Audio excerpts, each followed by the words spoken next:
I'm really happy to be here in Adelaide with you all, and it's thanks to Nuffield New Zealand, who are essentially our sponsors in New Zealand. That's how it works.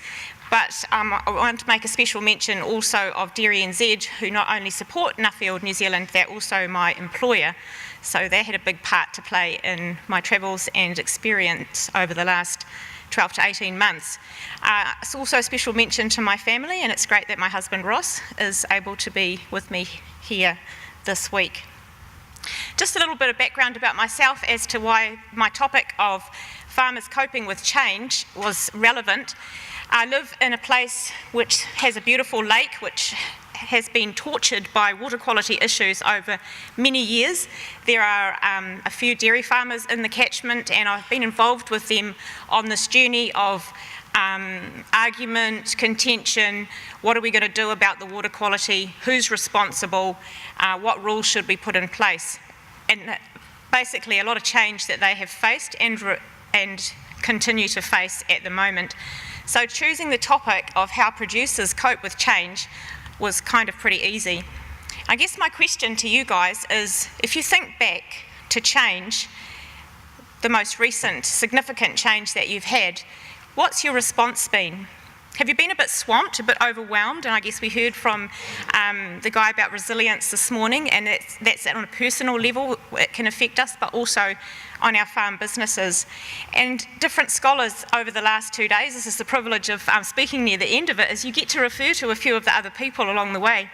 Fiona talked about the New Zealand apple growers and the 400 or so that are in the Millionaires Club. They've done well in this change. She didn't highlight the fact that there must be 1,600 previous apple growers that didn't cope so well with the change because they're not in the industry any longer. And you know, which one will we be when change comes to us? Will we be shaped by the change so that we do survive?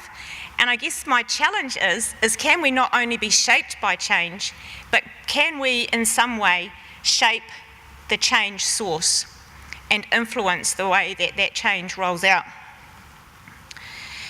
I've done a lot of reading about resilience, not just about personal resilience, but about resilience in the context of a farm system. And the great news is that in all of that reading, it seems to me that there's quite a bit of hope. Resilience is essentially accepting that change is normal. Status quo is not the norm, it's just a temporary pause between one change and the next. When you can accept that, that's a big step in the right direction. Resilience absorbs disturbance, it reorganises, and it retains the entity's essential identity. And one of the scholars that I interviewed and stayed with actually here in Australia said of himself, "I've stayed more attached to future possibilities than past comforts. In looking ahead, you can identify future threats," and I'd like to add, and opportunities.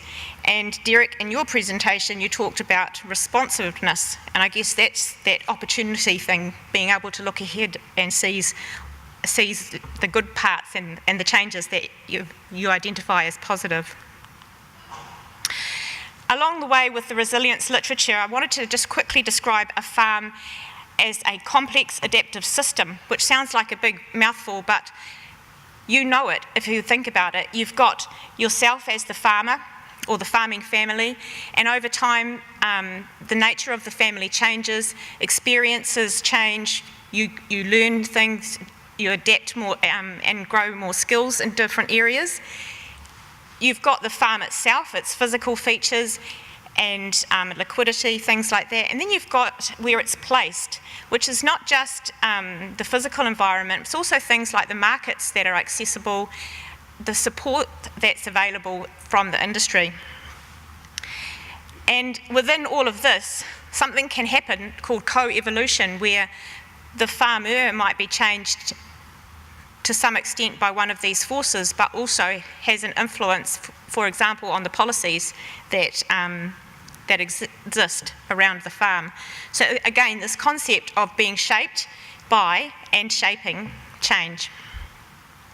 So on my travels, who did I talk to? A big wide range of different kinds of farmers and fishermen actually here in Australia, which was really interesting, a good alternative to some of the others that I'd spoken to.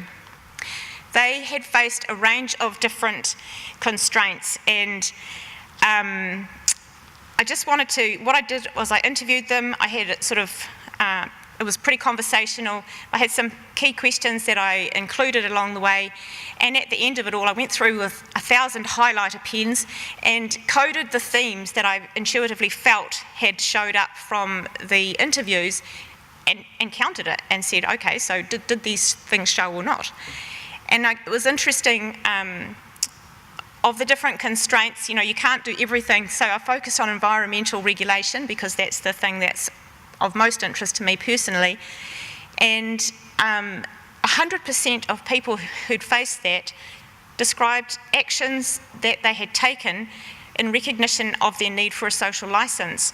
Now, they didn't all use that word social licence or that term, but they talked about things like, I want to dairy in a way that's acceptable to society, or I did this because I know that the effect that it's going to have on water quality. Now, just to explain briefly, you're welcome to read my report. It's on the Nuffield New Zealand website. But in the literature, there are two kind of ways that you can respond in the certain model to change, to gradual change, like environmental regulation. One is essentially you do what you do better. So you get more efficient, you grow scale, you tidy things up so that you're better placed to change and to cope with the stress that's coming from outside. The other option is to adjust, and clearly there's a bit more change involved in that. It might involve some direct marketing, perhaps you change the combination of crops that you're growing. And depending on which strategy some of these farmers took as to which the themes were that were more significant, and just to highlight a couple, business management, doesn't matter what strategy, that's important, okay? Sharpen up your business management and that will set you in good stead to cope with the changes that come from outside. Of interest also was I mentioned that, the communication and HR kind of skills, that was important, particularly for an adjust strategy, and I guess when you're doing things a little differently, often you're bringing in skills from outside or learning things, and so that connection with people is really important. Just tell you a couple of quick stories. The India GFP talked about Olivier in Brittany this morning, and I had the opportunity also to stay with him and talk to him about his and his brother's farm. They'd had some challenges along the way. They'd had a business partner that wanted to withdraw from the business. They needed to refinance.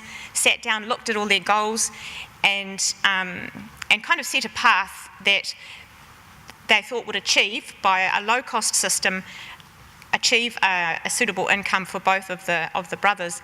Meanwhile, also they brought in some disease that changed the way they could deal with their young stock. And then there was the external stuff going on into perception. They've got one village down by their heifer block, another village just up near the dairy farm, people left, right and centre, that gorgeous viaduct there, there's a walkway through, and their way of coping with that was in fact to keep the walkway clear and encourage people to use the farm and to, if you like, be good neighbours. Yesterday, Tim Hunt talked about the rise of small brands, and before I heard that, my little thing was the desire for artisan products. And these guys, in looking at what their farm was constituted by, they saw all these old empty buildings, and you've been to Europe and seen the multiple buildings that they have on their farms. They were able to lease a bit to this guy that was brewing beer. So they've introduced another business within the boundaries of their farm. And furthermore, they also leased a block of land to a local woman who's growing organic vegetables. And Tim talked about the different routes to market. She was selling baskets of vegetables to local people. So here's a farm that's become multifunctional. It's not just a dairy farm any longer, and there's a real sense of community and of the networks that have expanded. They're not just connected to dairy farmers, they're connected to an organic vegetable growing network, and of course this craft brewery. Another story is Andrew Brewer in Cornwall, and I know that some of you have stayed with Andrew along the way. they had this awful disease issue where 90% of their rising 2-year-old heifers that were due to come into the herd were empty a few years ago. And that's pretty devastating. Anybody that's got livestock will realise how significant that is. But they sat down with their staff, they talked about their options, and they had a little bit of flex in the system actually because they were operating a once-a-day system, and the staff said, look, all right, you can go to split calving and we'll milk all year round as long as we only still have to do it once a day. And they were able to sort of reorient their pathway while still retaining the goals that they had. And in fact, along the way, they were able to purchase a neighbouring block of land despite this trauma really that they'd gone through. And Andrew talked about the positives. He said this increased attention to detail that we had to adopt to get through brought an improvement throughout the whole business. And he added, every successful business will encounter periods of pain, which in turn brings resilience.